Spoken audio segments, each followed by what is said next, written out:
Kanitha-inĩ wa Katholeki wa Kĩrũgũ ya kaunti-inĩ ya Kirinyaga nĩkuo maabitha arĩa maramataga maũndũ megemainie na ciana macemanĩtie na rita rĩrĩa rĩkwarĩrĩria mĩtaratara ya gũcokia ciana iria ikoragwo mĩciĩ-inĩ nginyagia kũrĩa irereirwo.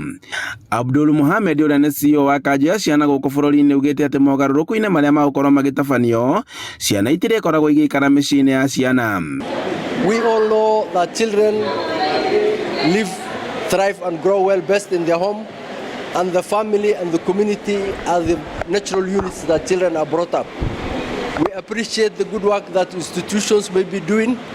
However, from research at national and at global levels, at regional levels, it has been established that institutionalization has more far-reaching negative effects on children than the positive effects that it may have. That is why the government of Kenya had come up with the National Care Reform Strategy 2022-2032. The same also is provided for in our Children's Act 2022. Augĩte atĩ kũringana na ũthuthuria ũrĩa ũtabanĩtio wonanĩtie atĩ ciana nyingĩ iria ikoragwo igĩikara mĩciĩ-inĩ ĩno itikoragwo igĩka wega ta rĩrĩa ingĩkorwo mĩciĩ-inĩ iria cirereirwo. When we started this program, we had about 45,000 children who are in residential institutional care in charitable children institutions countrywide. We expect that number has now reduced as time goes by, we expect all those 45,000 children and other children who may at one time or another have found their life being in an residential institutional care will be out of that situation. Augĩte atĩ kaunti-inĩ ya Kirinyaga ĩkoretwo ĩkĩnyihia namba ya ciana iria ikoragwo igĩtwarwo mĩciĩ-inĩ, akiuga atĩ mwaka-inĩ mũhetũku ciana 4 nocio ciatwarirwo mĩciĩ-inĩ ĩno, kĩonereria atĩ kĩa mũtaratara ũyũ nĩ ũkoretwo wĩna ũteithio. In the Kirinyaga context, we were told already Kirinyaga County has embraced the care reform program. Many children and many of the institutions have already done the transitioning.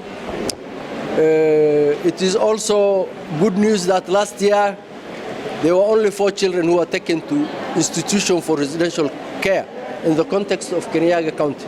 No anyiti itemi arĩa makoragwo na mĩciĩ ĩno makiuga atĩ mũbango ũyũ nĩ wagĩrĩire kũramatwo na njĩra ĩgwete, kuona atĩ ciana nyingĩ ithiaga mĩciĩ-inĩ ĩno kumana na wagi wa wĩki.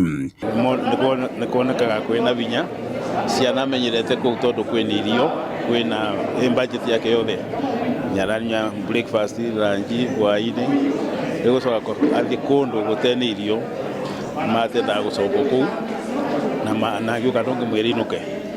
Koguo ningĩ mwana thĩinĩ wa hũmũrĩ nyatithĩkagĩra tondũ arĩa manakorwo kũu mothe gũtirĩ we atathomete ndona nĩ monekaga.